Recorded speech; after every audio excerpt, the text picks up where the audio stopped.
Hi mga nubita, kagaya nyo noob din or newbie ako sa crypto industry. Alam kong na-intriga din kayo sa mga play to earn games or P2E tulad ng Axie Infinity at ngayon ang BMON. Before anything else, you may follow me on Twitter para kunwari influencer and subscribe sa channel na to na puro ka Minecraft lang ang ganap.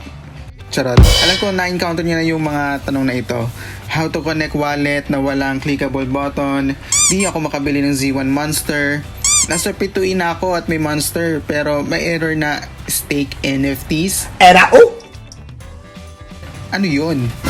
Ang mahal ng shootangin ng gas fee at marami pang iba. No worries, I place the minutes of these topics sa description kung naiinip ka na sa intro ko.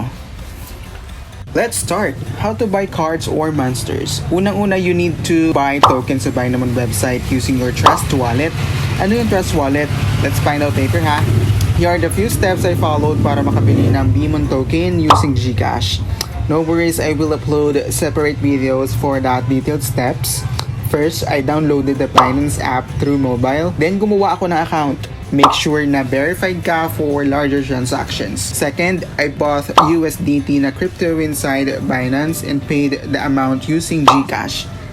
Tip, kaliwaan nito, keep on searching para iwas tayo mabudol sa online transactions.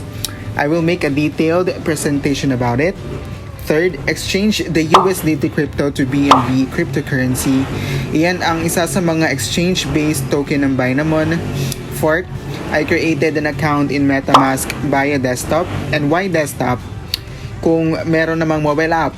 Dahil aside from nakaka-bad trip na Yandex mobile browser sa iPhone, in-ensure ko na sa Chrome na mag-access ng Metamask. Check na lang yung mga i-upload kong steps to create Metamask account using iPhone app and desktop. After creating Metamask, get the ID. Super long ito ha, not just 7 to 10 characters.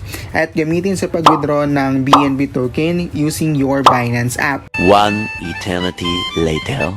Ay, kapagod shoot na may. Skip lang be kung ayaw makinig. Charot. Fifth, go to PancakeSwap website, connect your Metamask, and swap the BNB token to BMON token. Finally, may BMON token ka na to buy Monster Booster, Energy Booster, and Z1 Booster. At bakit nga ba ginawa yung napakahabang process na ito? It boils down sa idea na mababa daw ang gas fee. So let's talk about gas fee. Ayan, basahin mo na lang TLDR best or basically parang transaction fee sa mga bills na binabayaran natin. For example, deposit fee sa bank, ATM withdrawal fee, at kung ano-ano pang napi-feel mo. Charot. Ano nga ba ang good side ng P2E online games? I'm seeing passive income. Ito yung mga paraan na kumikita sa BNRG like staking, battling, trading, farming, and play to earn. I-explain ko ito sa iba ko pang mga videos. Okay, halimbawa may pera na tayo sa Metamask wallet natin at excited ka na bumili ng boosters or cards. Pero may mga hadlang mga besi. Question, paano ito i-connect? Ayaw mag-click ng button, need mo na i-download ang Metamask sa Chrome at mag-login. Follow-up question, sa cellphone ako nagda-download at gumawa. Gawa ka ng bago or import mo yung account mo sa phone using secret code na sinave mo sa sign-up process. May steps akong ipopost sa channel na ito very soon. Please Google Metamask for Chrome, then download. As you can see, downloaded na siya sa akin. Just click that button para ma-add siya sa Chrome extension mo. And create a new Metamask account or just import secret code from your mobile device.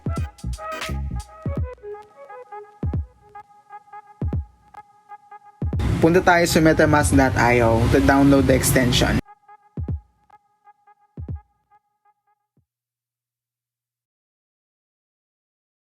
As you can see, Metamask is now added. Once you log in, automatically na nagko-connect ang Metamask wallet or just click the connect button and signed in. BNB token is also listed, diba? Next is BMON token. Kapag na-swap na ang BNB token at BMON token mo, lalabas na yung total number of tokens na na-swap mo sa PancakeSwap app. Kung di pa, punta ka na lang dun sa website and check the detailed steps na i-upload ko sa blog na to soon. Go to shop icon para shopping galore na ng boosters. Teka, ano nga ba yung NFT? Ito ay ang tinatawag na non-fungible token. Di ko din alam yan, pero basta currency yan inside BNRG. For me, kung wala kang budget na malaki, I will suggest na bumili muna ng Z1 booster. Third option from this is screenshot. Pero kung gusto mo na mas mababa pa, may mga players na nagtitrade ng Z1 card na mabibili mo sa Facebook groups, legit Discord channel ng BNRG at escrow. Link below. So, let's go to the basic na bumabongga na sa market ngayon ang BMON token. Take note, wala pa yung ibang fees dito Mabuti na may pasobra. For example, 17 pesos sa market price niya, then need natin ng 1,200 BMON to get gen monsters. Just do the math. Next, kailangan natin ng BNRG token para makabili ng energy booster. Ano ba sense itong booster na to? Iyan ang magpapalakas sa mga monster na inaalagaan natin sa game. So let's convert our BMON token using PancakeSwap into BNRG token. Remember, magkaiba ang BMON token sa BNRG token. Just go to exchange.pancakeswap.finance or Google pancakeswap.finance. You will see on the sidebar na may option to swap or exchange different tokens. So choose BMON token, and then for BNRG, di ito makikita agad sa options. So, copy and paste nyo na lang ang contract ID na nakalagay sa description ng video na ito, then search. Antay lang ng konti, huwag excited, nagko-compute pa siya ng conversion. As you can see, nag-insufficient funds siya dahil kulang ang BMON token ko to convert into 250 na BNRG. Pag may budget ka na or happy trigger ka, you may set it into maximum token. Go for it, it's your choice na mag-hoard agad ng BNRG. Remember, volatile ang value ng BNRG token, pwede tumaas or bumaba anytime. Once na may decision ka na sa i-convert mo, confirm the transaction or agree. Metamask gas fee will pop out, then confirm it. Para naman i-check ang transaction, refresh the nft.binamon.org or the contract page. You will see na converted na ang BMON token mo into BNRG. Pwede ba ang BNB token to BNRG token? Oo naman, pero di ko alam kung ano ang difference nila sa palitan. Lastly, ang BMON Z1 or Z1 booster. Hala, bakit ganun? Dalawa yung NFT niya or tokens niya. BMON Z1 ang earnings sa latest P2E ng BNRG. So nakadesign siya to stake Z1 coins from the game. Medyo baka di mo magets, ako din naman nung una. Just remember these things. Di lang BMON token ng pera sa larong BNRG. May iba pang token na magagamit mo sa iba't ibang purpose at syempre para kumita. Again, for the steps, choose BMON token para i-swap sa PancakeSwap app. Then copy the BMON Z1 contract and find the Z1 token. Wait for it. Confirm it. Metamask will pop out and pay the gas fee. Keep in mind na gusto mong mag-umpisa sa BNRG with limited budget. Z1 booster ang piliin mo or purchase sa market, pero syempre iwas tayo sa budol. May escrow for safety ng mga players ng BNRG. Tiyaraan na lang lumalabas, huwag mag-alala, makakabili pa rin tayo ng Z1 booster kahit di siya nagre-reflect sa token area ng contract page mo. Okay, halimbawa mayroon na tayong 800 Z1 tokens at 200 BMON token sa contract page. Bili na tayo. Click approve the Z1 booster Sample lang yan sa screenshot. Metamask gas fee will pop out. Ayan ang itsura ng gas fee. Then click confirm button. Pag mababa yung gas fee comparing sa image na ito, for sure nasa tamang direction ka. To check, refresh mo lang yung page. Click collection. Click Z1 monsters. Then 3 random cards will appear. Parang Yu-Gi-Oh cards na nabibili natin sa tindahan. Naku, bakit insufficient funds ang lumalabas sa Metamask wallet ko? Approximately 12 to 20 pesos lang daw ang bayad sa gas fee. Pero in this case, malaki siya. Check coingecko.com for BNB token to Philippine pesos conversion. Here's the reason behind. Posible na di mo na-swap ang available tokens mo like BMON tokens into BMON Z1 token. Remember na combined tokens sila upang makabili ng Z1 booster. So, go to PancakeSwap ulit, then do the swapping method. Make sure na na-comply ang amount ng Z1 token at BMON token.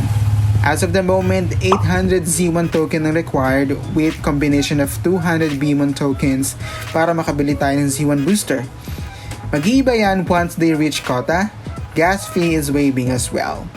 The other way around is to buy in marketplace or escrow para magka Z1 monster ka na. Pwede bayaran using physical money or BMON token. Kayo na bahala sa usapan ng trader. Just remember, iwas tayo sa budol. Let's play the game. Here's a P2E guide. I will post yung mas detailed na steps para makalaro ka na sa dedicated BMON Z1 monster card. They called it runner game. Remember, Z1 booster into Z1 app. Go to p2e.binamon.org. Second, connect your Metamask wallet by signing in. Third, stake your cards. Download the installer and play. Ganito dapat yung lalabas sa P2E website. Pero pag wala yung cards mo, magdasal ka na ng very light. Charot. Ito yung isa sa pinaka-napraning akong eksena sa pagpasok ko sa BNRG. Nag-uumpisa na yung P2E, shit, kumikita na sila. May monster na ako pero bakit hindi ako nakakapaglaro? Why? BMON Z1 token na required NFT dito sa app. Ang una kong nabili ay Gen Booster or Monster Booster. I lose hope to be honest kasi yung iba naglalaro na. Yes, do your own research nga. Pero ang daming nasasayang dahil sa trial and error. Para di na ma-encounter yung error na walang stake NFT card, just simply buy Z1 monsters at enjoyin mo na ang benefits sa paglaro ng P2E app na dinownload mo. Gas fee tips mula sa trigger happy na katulad ko. I wasted approximately 1,000 to 2,000 pesos para sa gas fee. That's bad, I know. Let's charge it to experience. Number 1. Overpriced gas fee. Always check the transaction if it will cover the funds. For example, wala akong BMON Z1 token para makabili ng Z1 booster. Metamask gas fee made a calculation na sila na ang magko-cover sa di mo na swap na BMON Z1 token. So it appears na overpriced siya katulad sa screenshot na ito. Unavoidable gas fee. Don't be surprised if the transaction has gas fee. Kada click mo like staking, swapping, may gas fee yan. Kaya do your own strategy. Wasted gas fee. Do your own research. DYOR. Kung di ka sigurado sa transaction or button na pinipindot mo, make your own research or follow ka sa blog ko para makita natin yung mga avoidable transactions na encounter ko sa BNRG. Ayan mga nubita, sabi ko nga we are all learners here. Para sa ibang info about BNRG, just follow me on Twitter at BMON, BBHI3MON or subscribe sa channel na ito. Stay safe and buyers!